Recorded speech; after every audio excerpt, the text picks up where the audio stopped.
ঈদ শেষে ঢাকা ফেরার খবর জানাতে এই মুহূর্তে রাজধানীর কমলাপুর রেল স্টেশন থেকে যুক্ত হচ্ছেন সহকর্মী ইউসুফ ভূঁইয়া।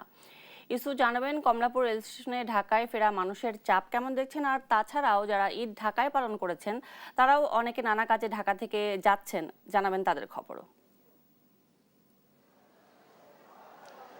পরিবারের সঙ্গে ঈদ আনন্দ ভাগাভাগি শেষে কিন্তু ঢাকায় আসতে শুরু করেছে মানুষ, এবং সকাল থেকেই কমলাপুর রেল স্টেশনে কিন্তু আমরা বেশ ভালো ভিড় লক্ষ্য করেছি। এবং এখন পর্যন্ত কমলাপুর রেল স্টেশনে ঢাকার বিভিন্ন জেলা থেকে ঢাকার উদ্দেশ্যে যে কয়টি ট্রেন এসেছে সেই কয়টি ট্রেনে কিন্তু বেশ ভালো মানুষ আসতে দেখেছি আমরা। তবে বেশ ভালো ভিড় থাকলেও স্বস্তিদায়ক একটি যাত্রা ছিল, সেই পরিমাণে কোনো ধরনের ভোগান্তি কিন্তু কেউ অভিযোগ করেনি তেমন কোনো মানুষ। তবে শুধুমাত্র কিন্তু ট্রেন নয়, বাস, বিভিন্ন বাস স্টপে আমরা গিয়েছি, লঞ্চ টার্মিনালে গিয়েছি, সবখানে কিন্তু সাধারণ মানুষরা ঢাকায় ফিরতে শুরু করেছেন এবং এই স্বস্তিদায়ক যাত্রায় অনেকে আসলে ধন্যবাদও জানিয়েছেন। এর বাইরে যদি আপনাদেরকে বলি, শুধুমাত্র কিন্তু ঢাকায় ফিরছেন এমনটি কিন্তু নয়, ঢাকার বাইরেও কিন্তু এখন পর্যন্ত অনেক মানুষ যাচ্ছেন। আমরা এখন যেটি লক্ষ্য করছি কমলাপুর রেল স্টেশনে, সেটি যদি আপনাদেরকে একটু জানিয়ে রাখি যে পরিবারের সঙ্গে ঈদ আনন্দ ভাগাভাগি করতে শেষ মুহূর্তে অনেকে আত্মীয় স্বজন, পরিবার পরিজনের সঙ্গে দেখা করতে কিন্তু ঢাকার বাইরে যাচ্ছে। এবং কমলাপুর রেল স্টেশনে এখন যে ট্রেনগুলো যাচ্ছে সেই ট্রেনগুলোতে কিন্তু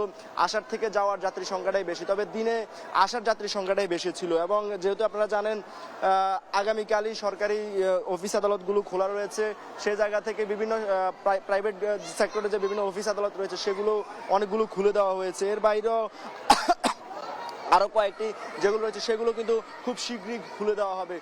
তো ঈদের ছুটি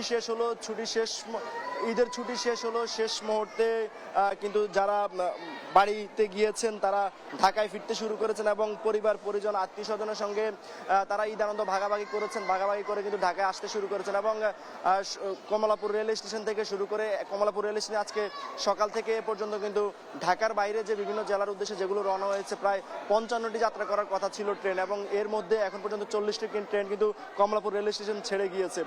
তো যেমন ঘরমুখী মানুষ বাড়ি ফিরছেন, তেমনি কিন্তু কর্মস্থলে ফেরার জন্য ঢাকার উদ্দেশ্যে মানুষ চলে আসছেন। তো কমলাপুর রেল স্টেশনে এই মুহূর্তে ঘরমুখী মানুষ যারা রয়েছেন তারা যাচ্ছেন, এবং যারা কর্মজীবী রয়েছেন তারা ঢাকা আসতে শুরু করেছেন। এ ছিল কমলাপুর রেল স্টেশন থেকে আমার কাছে সবশেষ।